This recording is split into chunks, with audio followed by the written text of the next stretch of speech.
Hello, everyone. Welcome to our podcast on reconfigurable intelligent surfaces and holographic MIMO.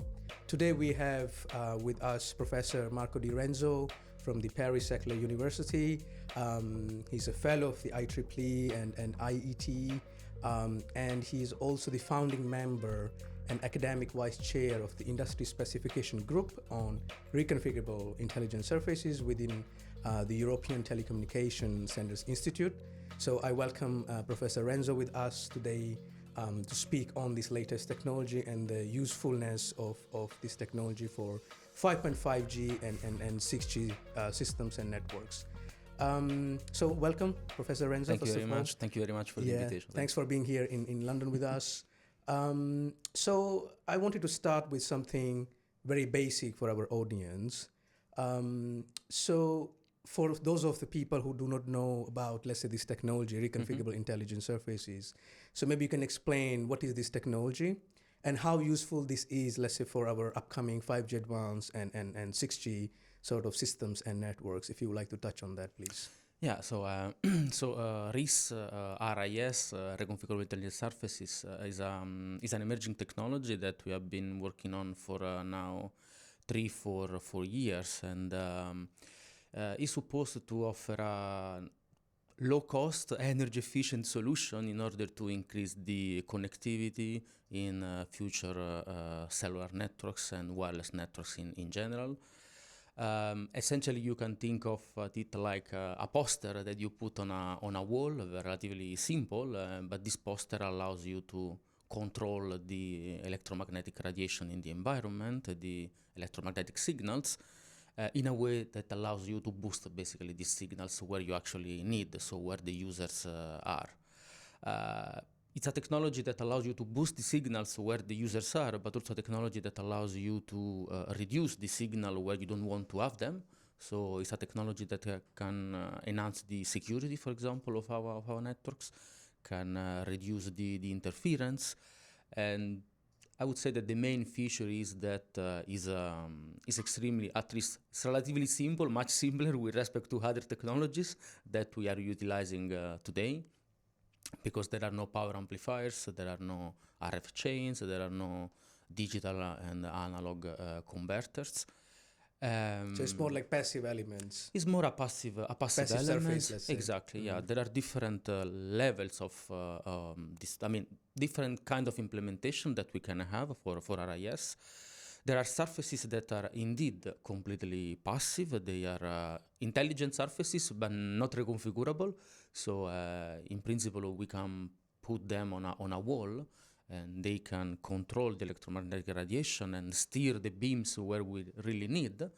But once we deploy them, then we cannot change anymore what they're actually doing, so they are static. And then, the enhanced version is RIS, which is actually reconfigurable. So when the user the users move, you can actually track the location of the users and try to provide this continuous service when the users are moving. The little price to pay is a little bit of energy that we need to utilize when the user moves. So we need to change how this surface operates. But still, they don't have any power amplifier, and therefore, from this point of view, in our community, we call them passive because it's a completely different with respect to what we were doing or utilizing, in the past. Yeah. Right. Yeah, because there's no free lunch, so you gain something, you lose something. Absolutely, yes. This is a main rule, in wireless communications. So there is always a trade-off. Yes. Yes. So I also wanted to ask you: are there any enhanced versions of RIS, let's say? So we do hear a new term. Basically, you talked about passive RIS, right? Or passive meta surfaces in general. So, but we do hear some terms about active RIS. Or something, let's say, where we do require some extra RF chain circuitry or extra, let's say, amplification units we require, right, in active RIS. So would you like to say something about that? Absolutely, yeah, that's an excellent question. So we have, so RIS, as I said, this technology, and basically the main component that characterizes RIS is the main technology that we are utilizing is metamaterials. So metamaterials are advanced materials that allows us to interact with the electromagnetic wave and change how they propagate through the environment. Now, RIS is the basic element, if you want, when it was introduced. The main idea is to operate as a reflector, so as a mirror, fundamentally. So Yes. the surface that was most widely utilized is the reflecting intelligent surface. So like a mirror, you get light that illuminates the mirror, and then you can change the direction of reflection. Then, I mean, there are others like transmitting RIS. So you may think of putting this surface on a window, for example, and to enhance the propagation between the outdoor and the indoor. So in principle, you can do that, as we mentioned, in a passive way, so without power amplifications. But the price to pay, as you said, that there is always no free lunch, is that since we don't amplify, also the range that we can reach is relatively short compared to other technologies. So it's passive. We don't have power amplifiers, but we can reach some distances, but not that far.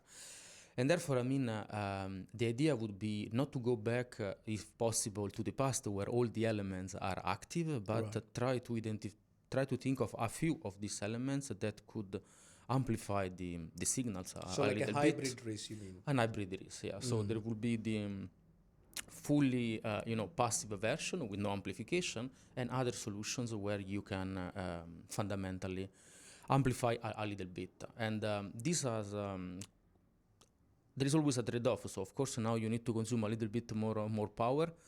This element might be a little bit more complex, even though there are some research works that show that they can be implemented. But they offer some advantages as well. For example, they help you estimate for channel estimation. So if the user is moving, you need to understand where the user is in order to reflect the signals towards the user. Therefore, these active elements allows you to sense basically the signals, and therefore, I mean, to estimate the channel much more easily, besides having a longer range. Then, I mean, there are many, different families now, I would say, of RIS. So we talked about the reflecting surface, the transmitting surface in a window, but then there is also this hybrid version, which is the simultaneous reflecting and transmitting surface. Which is good because basically it enables you to have a 360-degree coverage of the environment where this RIS is located. But once again, I mean, there is a trade-off, so you cannot provide the same service on both sides. So you need to optimize a little bit the. It's like an omnidirectional sensor sort of thing. Exactly. So in fact, I mean, as always, I mean, in wireless there are different names for the same technology. So this is simultaneous reflecting and transmitting, or it's called also omni surface, really to clarify what you just said. So the fact that you can cover the entire area, so the 360 degrees in terms of reflection and transmission. And then, I mean, there are other variants if you want. So there is also the possibility of utilizing this RIS as a transmitter. So to simplify, for example, the design of a transmitter, the principle behind it is the one that is known under the name of index modulation or a spatial modulation, for example. The idea is that you have this surface, you illuminate this surface with your feeder, which in this case is very close to the surface, and then, I mean, in the RIS we have a panel with many elements, as we said, that we can optimize and configure as we want, and we may think of optimizing and configuring them for modulating data. So the easiest way to understand it is that if we have 100 elements, we could switch on and off some of them and encode basically data onto this pattern of on and off states of these elements. Yeah. So there are quite different opportunities, and also, I mean, now, I mean, the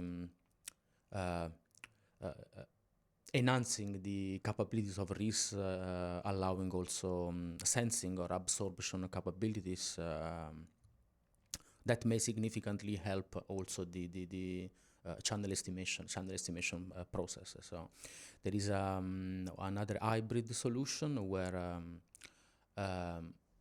you besides reflecting the signal, you have also this capability of absorbing a part of the energy that illuminates basically the surface. And once when you can absorb this energy, you can do two things. One thing is that you can absorb it towards different directions. And so if you scan your field of view, you can identify where the transmitter or where the receiver is. And or you can, as you were alluding to that, because it's energy efficient, but we can make it even more energy efficient, because if you are absorbing some power, you could utilize this power for recharging basically this low power electronics that is on the surface. So you can do also some energy harvesting. And I think that these are more or less the points. The solutions that are most studied. I mean, at the moment.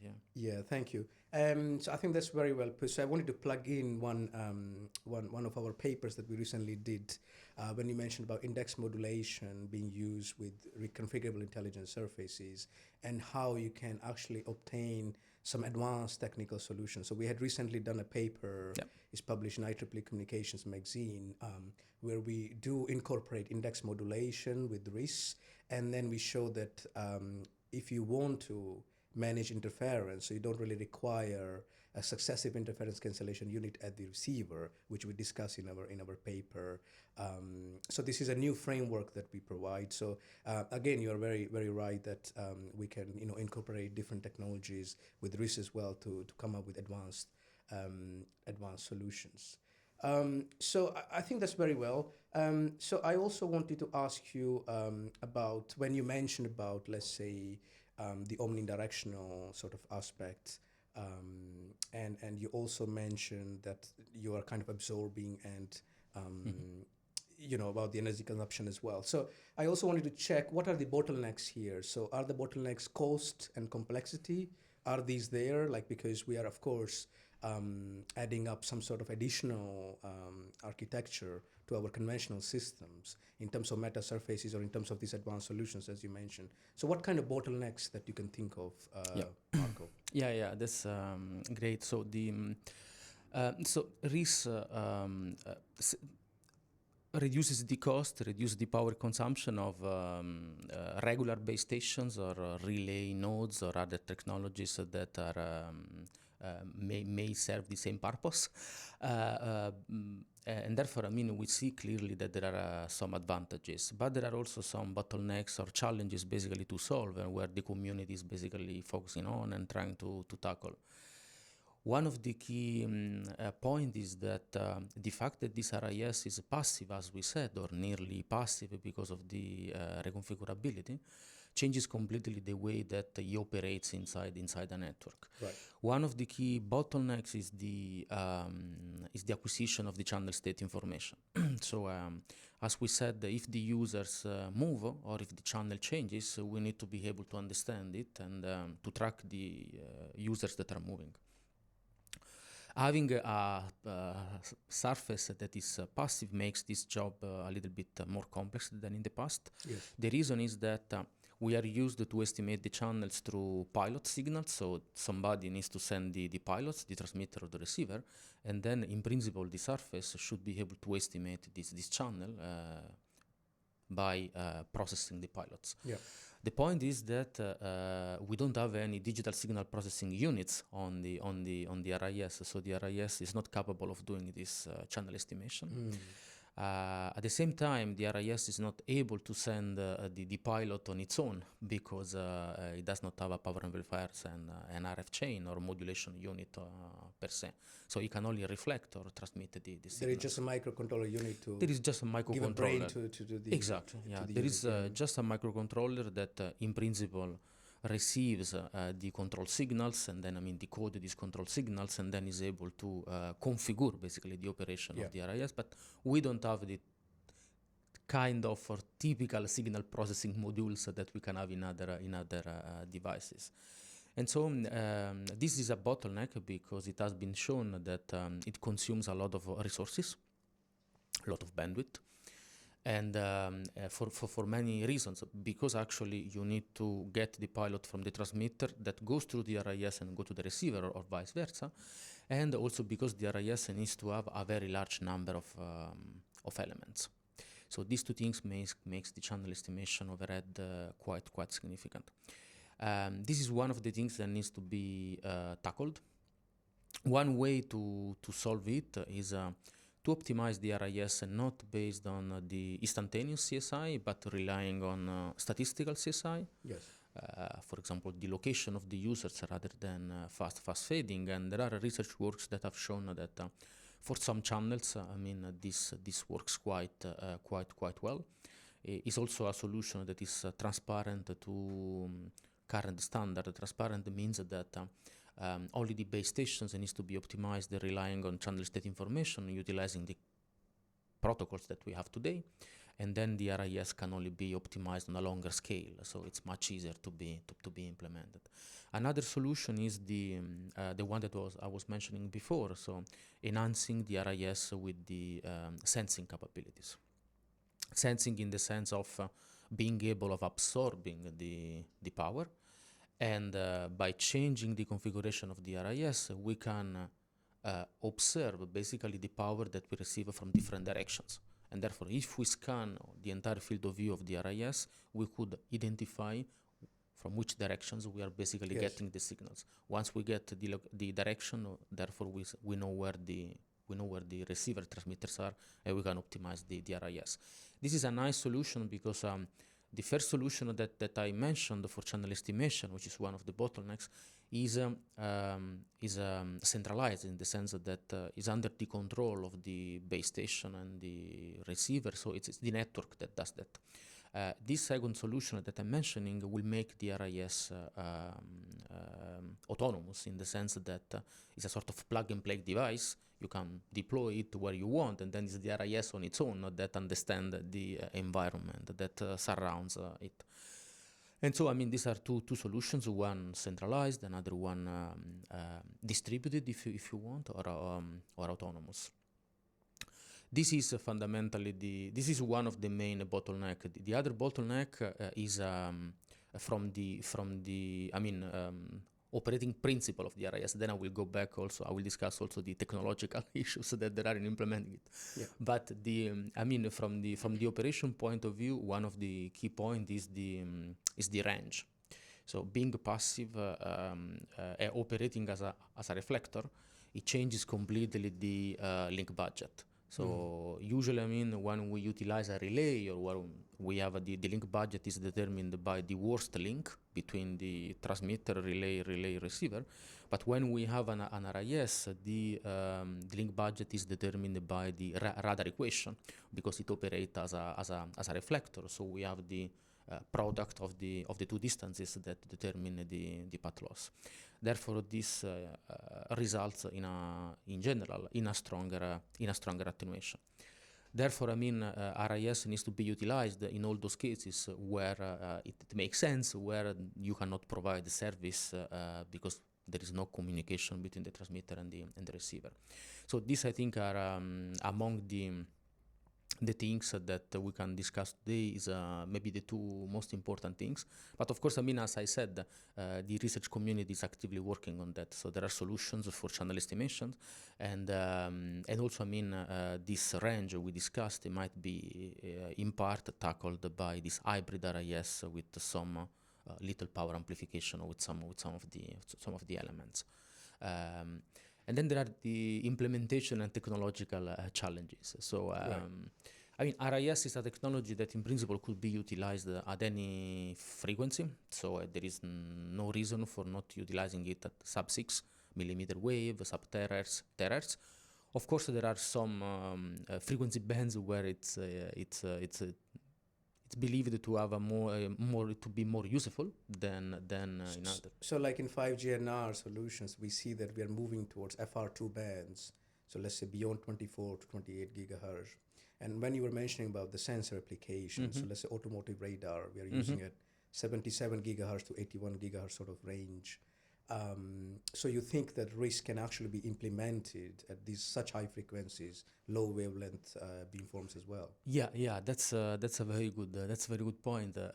So the theory tells us that utilizing an RIS at those frequencies, so millimeter wave and beyond, also for vehicular applications, as you were saying, there are quite a few research activities, because it's not difficult to think of deploying this RIS on a car, for example. There is space enough to put basically these surfaces and to also enable. These are very small elements, maybe, and inexpensive as well. Exactly. If you want to put on a roof of a car or a roof of a building, let's say, like a solar panel. Exactly. So you can enable either vehicle to vehicle communications or vehicle to infrastructure communication in this scenario. There are quite a few research works and challenges as well. And I think that at very high frequencies is where an RIS could be more useful, because an RIS is especially useful when there is no line of sight between the transmitter and the receiver. So you need to find alternative routes that allows you to reach your receiver. And we know that at very high frequencies, millimeter wave, sub-terahertz, terahertz, the blocking issue is a key problem. So it's quite high as well. It's quite high as well. Yeah. There are strong attenuations, the path loss, and then there is also this blocking problem. So any object basically in between, it's very difficult that the signal can go through.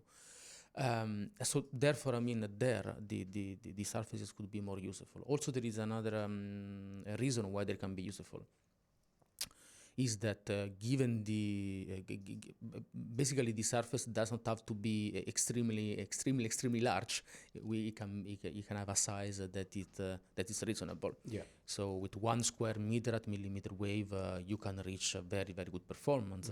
While on the other end, at sub-6, you may need a much larger surface to basically get the same gain in terms of area, in terms of physical area. But what are the challenges? So the research on RIS in terms of experimental activities is much more developed in sub-6. So I would say that not in the field of metamaterial in general. So people who with the objective to build a nice surface, but the people who want to build the surface and then utilize it for wireless application, so adding on top of the protocols, the channel estimation, make it work in a real environment. The first prototypes that received attention from the community were done realized basically in the US, University of Princeton at MIT, and they were they had this prototype R-Focus. Exactly. I remember. Yes, exactly. A couple of years ago. Yeah, and this got a lot of attention. This was a prototype from the MIT that got a lot of attention because he had 1,000 elements. It was really a wall. It was really a wall from the physical from the size point of view, and so it was relatively simple from the implementation point of view, but it was really working, and it showed that the gains that we were aiming for, and those kind of prototypes at that time were prototypes were developed for application to Wi-Fi. So it was indoor applications and Wi-Fi, and they showed quite good performance. Now, the focus is primarily on cellular applications. So these are the main activities from telecom operators and companies. So they consider application sub-6 and millimeter wave and beyond. But from the technological point of view, there is a problem. The first thing is that at those frequencies, the wavelength is very small. So even designing these unit cells that are usually sub-wavelength, so at least they are the wavelength divided by 2, the wavelength divided by 4, etc. So it could be a little bit more challenging than to do. And but the key point is the reconfigurability. So when we have a very tiny elements and the distance between them is very small compared to lambda, then there we should put the electronics. And putting the electronics there, it's a little bit challenging. So we also need the electronics that are so small, the diodes, etc., to be integrated into that structures. So there is a sort of technological barrier, even though I mean there are people expert in antenna design and metal materials that are working on that, but there are basically surfaces at the moment at millimeter wave frequencies in the lower range that basically operate, and they are actually reconfigurable. They are not maybe reconfigurable in the way that we may think, so in the sense that you could do everything. Yeah. But they are reconfigurable in the sense that each element could apply a couple of phase shifts or 4 phase shifts. So it's 1 bit or 2 bit reconfigurable. So you can always play surfaces. around with the system characteristics. Exactly. Yeah. Exactly. And I mean, for many applications, they work well. Maybe it's not the solution that the theoretical optimum that you can get, but even such a simple solution has shown tremendous gains in those conditions where there were a blocking object and it was not possible basically to reach the receiver. So I think that the issue to go to higher frequencies is really the building these elements, make it reconfigurable, and plugging the electronics at those in such a small space. But the good point is that there are projects funded by the European Commission, national projects in different countries that looking into that, and they are giving us the possibility of having the resources basically to work on that. There are also activities within standardizations, etc. So I think that it's definitely, promising. Of course, make it work, make the surface works. It will be much easier in an indoor environment, of course. Yeah. So more like near field communication is more viable there. You think, yeah. That's another great point. So the in indoor, essentially, the scenario is more static, and therefore it's simpler basically to be much able to estimate much easier to implement, to track the channels, etc. Then these surfaces, especially in indoor, as basically you were saying, provide the new capability, new possibilities, and new possibilities is this exploiting the near field communications.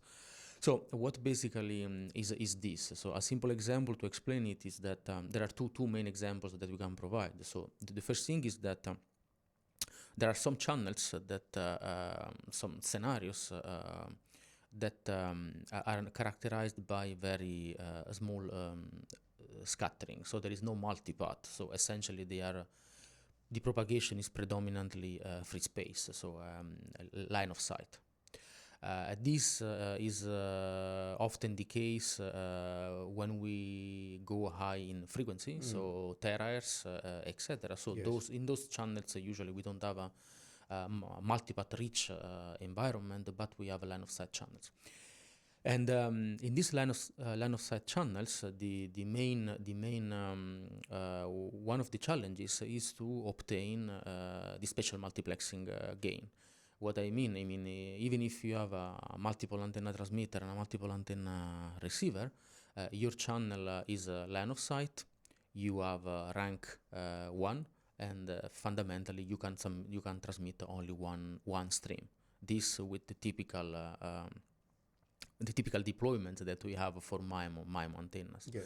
Of course, there are solutions in the past that were proposed in order to overcome this, and one of the solutions was to carefully optimize the location of the antennas, having very antennas that were spread apart. And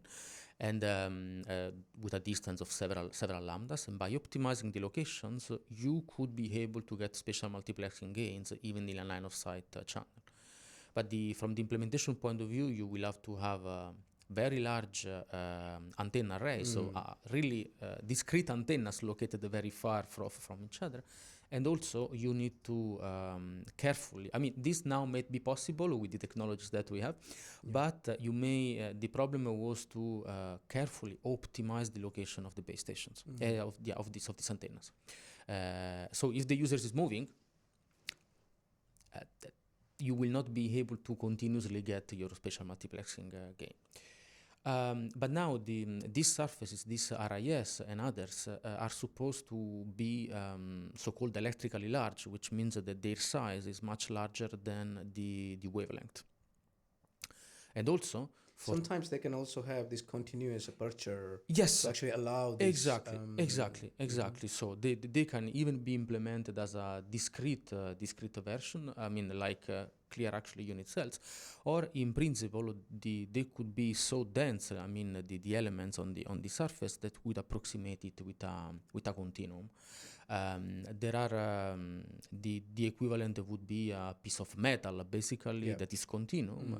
We are thinking of a smart piece of metal that allows you to do something more than just the regular reflection that it does. Yeah. In both cases, the key point is that they are electrically large, and also going back to the discussion about the frequencies.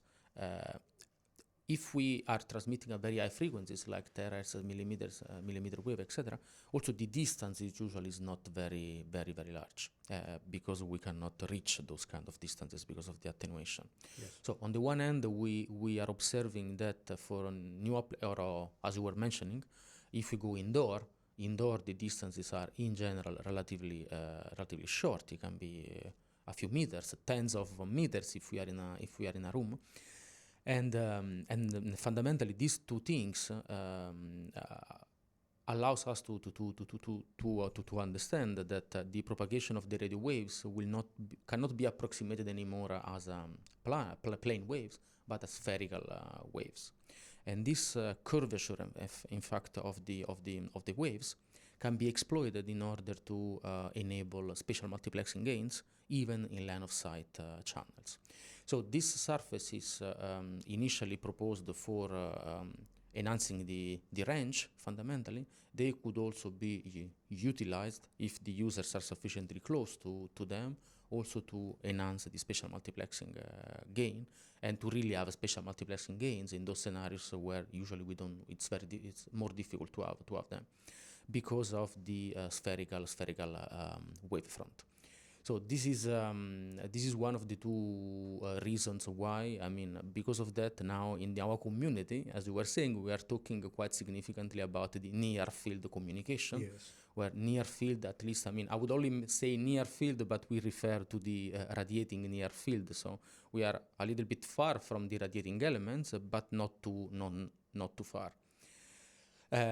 Of course, I mean, this near-field communication is very exciting for many of us.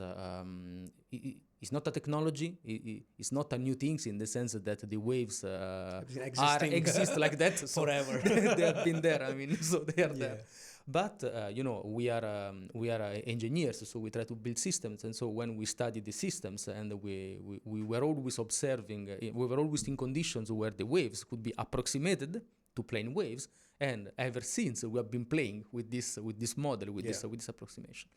Now, I mean, this model breaks down, so it's not an approximation that we need to utilize. We can utilize anymore, and therefore we are trying to correct our model and utilizing new models that are more accurate and to develop algorithms and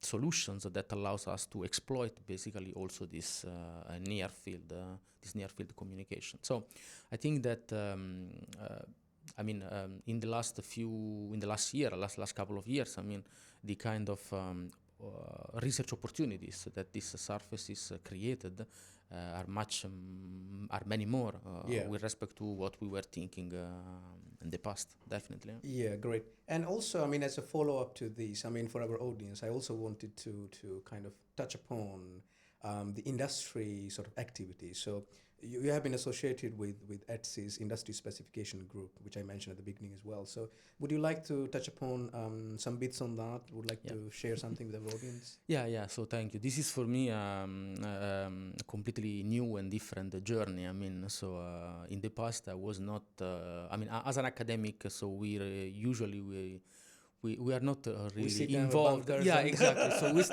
stay in our environment. We do exactly. So Yeah. and so I mean I was not really involved in these standardization activities, and so it was very new for me. But when this technology became a little bit more popular, many companies started being interested, and therefore I mean I was invited to this discussion. And now there is this organization, which is the European Telecommunication Standardization Institute, which is based in France, in Sophia Antipolis. And one of their jobs is really to design new standards. And the approach that they have is nice because they are now offering possibilities also to people in academia or on industry to propose emerging technologies. So not technologies that are well known, that have already a clear path in other standardization bodies, but they create a platform and opportunities for academic and industrial people to discuss and to try to understand what this technology could be in the future. The tool that they make available is called Industry Specification Group, or ISG. Right. There are quite a few that the ETSI has established, and one of them is this ISG on RIS, Reconfigurable Intelligent Surfaces, which was established it was approved in June 2021, and then we started the activities in September 2021, and then it was for 2 years initially, and then now it was renewed in this year, I mean in September, and therefore we will have another couple of years ahead of us to work. So what we basically do in this ISG, so basically we discuss academic people, research centers and companies. At the moment there are 50 organizations that are 50 that are involved in this. So they're in this mainly from ISG. Europe or Yeah, worldwide? that's a good point because it is the European Telecommunication Standard So it's, Institute, but supposed luckily to be it's European, yeah. it's not only European, so it's like Okay. it's worldwide. There are companies from China, from Japan, from the US. Therefore, I mean, it's really a global, I mean, discussion that we have all together. So for me, it's very good because I was never involved in this activity. So to see what you really need for an idea or for a technology to go from a paper and to go into a device, Yeah. to go into to become really a standard, you really understand that there are many aspects. And then the other one is the ISG ISAC on integrated sensing and communications. So this can be also linked to multifunction RIS exactly. to allow sensing and Exactly. communications together, more like an Perfect. extension of already what you have achieved in the past couple of years. As you were saying, exactly how the RIS could be utilized for in the context of sensing in two different ways. So how the RIS can help doing localization and things like this, radar detection, for example, but also how sensing could help RIS solve some of the problems that is facing. So it's two ways. It's two ways, yeah. Yeah. So as we said, the channel estimation, for example, and indeed it will be a multifunction device because we need to do communication, we need to do sensing. There are aspects of security. One of the things that also discussed a lot within this ISG RIS, for example, there are two main things. One is the opinion of the telecom operators in deploying these surfaces. So what needs to be done for plugging these surfaces within a real network. And therefore, we have telecom operators that are elaborating, this. And also one of the other things is discussions around the sustainability of this technology. There are now many discussions about making the technology 5G, 6G sustainable. And this is also one of the United Nations SDG goals. Exactly. So this is something that we are looking at quite significantly. Why? Because the way that the technologies in the past were working is enhancing the signals, creating new waves. So adding waves, energy, electromagnetic radiation into the environment. The way that RIS works is, on the other hand, utilizing in a smart way the waves that already exist without creating new waves. So it helps us keeping the electromagnetic radiation at the level that we want, or even minimizing the electromagnetic radiation in places where we don't want to have electromagnetic radiations, like hospitals or areas that needs to be safe from that point of view.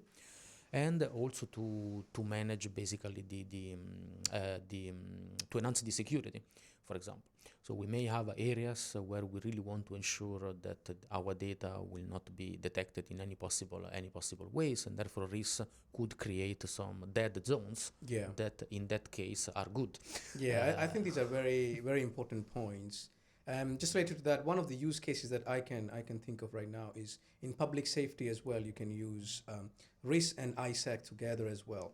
For example, if you have like a drone or a satellite that you want to use for direct access to your smartphone or something, you may have a broken link, let's say with a base station or control center unit. So you can send, let's say, a dual function signal. You can reflect it through the use of RIS wherever you want to project it. So let's say if someone is with wearable sensor, or you want to detect any objects, any vehicles or something that are in the disaster affected region, so you can extract that information and as a relay pass it back to the control center unit, which is working. So I think this sort of use cases you can come up with in 5.5G and then 6G as well. And also they have this sustainable and resilient sort of networking as well. You can use RIS, ISAC, and different technologies altogether as well. So I think that's great. I think with this, we are almost closing our podcast. Thank you so much for joining us today. Just before we go, I would also like to plug in that we organize different workshops at multiple conferences as well on holographic MIMO, electromagnetic information theory, on sort of integrated intelligent connectivity as well. So we have some workshops in GlobeCom where people have submitted from industry and academy as well, and we are looking forward for contributions from our community in 2 or 3 of the workshops that we are organizing at ICC next year in Denver, Colorado as well. And I am also aware that you have been active in delivering tutorials on the topic. So the topic has very wide applications and quite a good outreach as well to the community very recently, and with these industry specification groups as well. So I think we do see a bright future for with all these activities going on, with all the community being involved on the topic. So I think it was great to catch up with you and talk about this topic. And thank you so much for joining us today in London. Thank you very much for the invitation. Thank you.